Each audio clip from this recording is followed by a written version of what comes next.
እኔ ጎላ ሚካኤል የሚባል ቤተክርስቲያን ነው ማገለግለው። ከለታት አንድ ቀን እንዲሆነ አንዲት እህት ሰንበት ተማሪ መቃብር ላይ ተወድቅና ሽባ ትሆናለች። 14 ቀን እየተጠመቀች ሁለት ሱባኤ ጸሎት ተይዞላት በ14ኛው ቀን እንዲሆነላችሁ ተጠምቃ ስትወጣ በሰሜን በወንዶች አንቀጽ ሁላችንም ለምዶብን በየበሩ እንሳለም የለ እሷንም ተሸክመዋት ልትሳለም ዙር ስትል እንደሸክም ብርሃናዊ እጅ ታያለች። እኔ ማገለግልበት ቦታ እያስቀደስን ማለት ነው። ብርሃናዊ እጅ ታያለች ነው ያላት። እኔ አዎ ላይ ትደነግጥና ውሰዱኝ በር ላይ ለሷ ነው ይታያል። ልክ በሩ ላይ እንደሄደች ያናገራታል።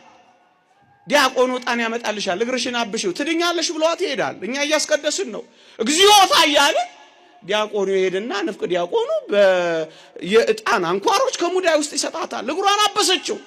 አፍታም አልቆየች እግሯ ተፈታ። እኛ እግዚኦታ ስንል እናቷና እሷ እልልታ ያሰሙ ነበር።